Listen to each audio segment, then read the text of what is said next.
ಸನ್ಮಾನ್ಯ ಜಯಣ್ಣವರು ಮತ್ತು Doddaballapura authority chairman ಆದಾಗೂ ಕೂಡ ಒಂದಷ್ಟು ಒಳ್ಳೆಯ ಕೆಲಸಗಳನ್ನು ಮಾಡಿ ಇವತ್ತು ಜನಪ್ರಿಯರಾಗಿದ್ದಾರೆ. ಭಗವಂತ ಅವರಿಗೆ ಮುಂದಿನ ದಿನಗಳಲ್ಲಿ ಇನ್ನೂ ಹೆಚ್ಚಿನ ಆಯುರ ಆರೋಗ್ಯ ಐಶ್ವರ್ಯವನ್ನು ಅಧಿಕಾರವನ್ನು ಎಲ್ಲವನ್ನು ಕೊಡಲಿ.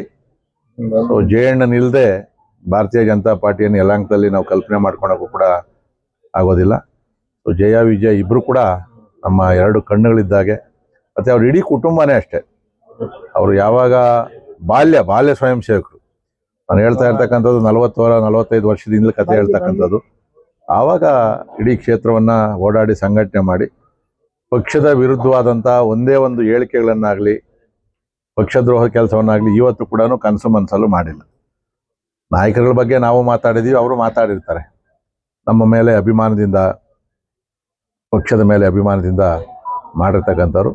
ಸೊ ಜಯಣ್ಣ ಇನ್ನೂ ಎತ್ತರ ಸ್ಥಾನಕ್ಕೆ ಬೆಳೀಲಿ ಅಂತೇಳಿ ನಾವು ಇವತ್ತೇನು ಸಾವಿರಾರು ಜನ ಬೆಳಗ್ಗೆಯಿಂದ ಕಾರ್ಯಕರ್ತರು ಬರ್ತಾವ್ರೆ.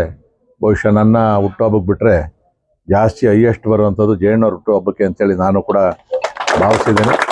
ಮತ್ತು ಒಂಥರ ಅಜಾತ ಶತ್ರು, ನನಗಾದರೂ ಸ್ವಲ್ಪ ಶತ್ರುಗಳವ್ರೆ.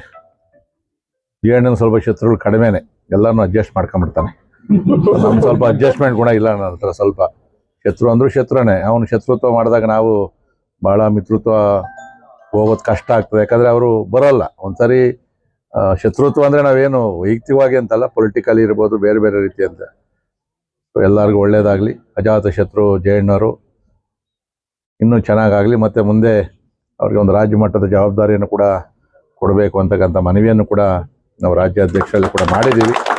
ಇವತ್ತು ಆಗಬೇಕಾಗಿತ್ತು, ನಿನ್ನೆ ಮೊನ್ನೆ ಅವ್ರು ಸ್ವಲ್ಪ ಬೇರೆ ಬೇರೆ ಬ್ಯುಸಿ ಇದರಿಂದ ಅದಾಗಿಲ್ಲ. ಸೊ ಮುಂದಿನ ವಾರದಲ್ಲಿ ಒಂದು ಹೆಚ್ಚಿನ ಜವಾಬ್ದಾರಿಯನ್ನು ಕೂಡ ಜಯಣ್ಣವ್ರಿಗೆ ಕೊಡ್ತೀವಿ. ಈಗಾಗಲೇ ವಿಜಯ ಅವರು ಕೂಡ ರಾಷ್ಟ್ರೀಯ ಮಟ್ಟದ ರೈತರ ಪರವಾಗಿ ಹೋರಾಟ ಮಾಡ್ತಕ್ಕಂಥ ದೊಡ್ಡ ಜವಾಬ್ದಾರಿಯನ್ನು ಕೂಡ ತಗೊಂಡವ್ರೆ. ಅವ್ರಿಗೂ ಕೂಡ ಭಗವಂತ ಒಳ್ಳೇದು ಮಾಡಲಿ, ಶುಭವಾಗಲಿ. ಜಯಣ್ಣವ್ರದ್ದು ನಿಮ್ಮ ಹತ್ರ ಡಿಮ್ಯಾಂಡ್? ಜಯಣ್ಣವರು ಡಿಮ್ಯಾಂಡ್ ಅದೇ ಆಸ್ತಿ ಎಲ್ಲ ಬರ್ಕೊಡು ಅಂತ ಹೇಳೋರೆ. MLA ಬಿಟ್ಬಿಟ್ಟು ನೆಕ್ಸ್ಟ್ MLA ತಮಾಷೆಗೆ ಹೇಳಿದೆ. ಜಯಣ್ಣ ಡಿಮ್ಯಾಂಡ್ ಅಂತ ಏನಿಲ್ಲ, ಪಕ್ಷವನ್ನ ಎಲ್ಲಾನು ಜೊತೆಯಲ್ಲಿ ಹಾಕೊಂಡು ಹೋಗೋಣ ಸರ್, ಒಂದೊಂದ್ಸರಿ ರೇಗ್ ಬಿಡ್ತೀರಾ ನೀವು, ಯಾರನ್ನ ಬಿಡೋದು ಬೇಡ ಸರ್, ಪಕ್ಷವನ್ನು ಕಟ್ಕೊಂಡು ಹೋಗೋಣ ಅಂತ ಹೇಳ್ತಾರೆ. ಕೆಲವು ನೇರವಾಗಿ ನನಗೆ ಏನಾದರೂ ಮುಖಾಮುಖಿ ಹೇಳೋರು ಅಂದರೆ ಜಯಣ್ಣವ್ರೊಬ್ಬರೇ ಹಿಂಗೆ ಆಗಬೇಕು ಅಂತೇಳಿ. ಬೇರೆಯವರೆಲ್ಲ ಸ್ವಲ್ಪ ಸಂಕೋಚ ಪಡ್ತಾರೆ ನನ್ನ ಹತ್ರ ಹೇಳೋದಕ್ಕೆ. ಆದರೆ ಜಯಣ್ಣವರು ಕೆಲವು, ಯಾಕಂದರೆ ನಾನು ಎದುರುಗಡೆ ಮಾತಾಡೋದು ಬೇರೆ, ಹಿಂದೆ ಮಾತಾಡೋದು ಕೆಲವು ಇದೆಯಲ್ಲ, ಆ ವಿಚಾರಗಳನ್ನು ನನಗೆ ಹೇಳ್ತಾರೆ. ಅವಾಗ ಸರ್ ಮಾಡ್ಕೊಂಡು ಹೋಗುವಂಥ ಕೆಲಸನ ಮಾಡ್ತೀವಿ. ಅದನ್ನು ಬಿಟ್ಟರೆ ಜಯಣ್ಣವ್ರದ್ದೇನು ಸ್ವಂತ ವೈಯಕ್ತಿಕವಾದಂಥ ಡಿಮ್ಯಾಂಡ್ ಅಂತ ಏನೂ ಇಲ್ಲ.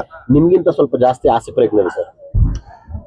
ಅದು ನಿಮ್ಗೆ ಅನುಭವ ಆಗಿರ್ತಾರೆ. ನಮ್ಮ ಹತ್ರ ಯಾವತ್ತೂ ಆಸೆ ಮಾಡಲ್ಲ, ಬೇರೆಯವ್ರ ಹತ್ರ ಆಸೆ ಮಾಡ್ತಾರೆ. ಯಾಕಂದ್ರೆ ಆಸೆ ಮಾಡಿದ್ರು ನಾನು ನಗೋದು ಭಾಳ ಕಷ್ಟ.